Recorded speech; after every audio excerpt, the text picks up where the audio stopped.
আমরা যে খাবার খাই সে খাবারগুলো পুষ্টি আছে কি নাই সেগুলো জেনে বুঝে খাওয়া দরকার।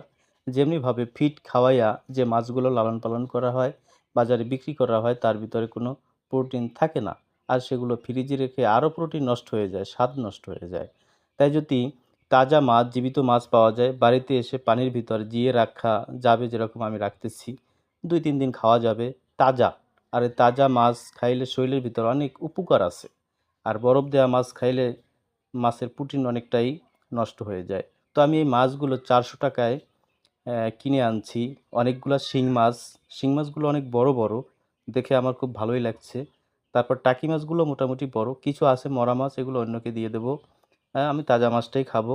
তবে এই মাছগুলো সকলে খাওয়ার জন্য চেষ্টা করবেন। শিং মাছের ঝোল খাইলে শরীরে অনেক পুষ্টি উপাদান তৈরি হয়। তা আসলে সবাই চেষ্টা করবেন তাজা মাছ খাওয়ার জন্য। আসসালামু আলাইকুম।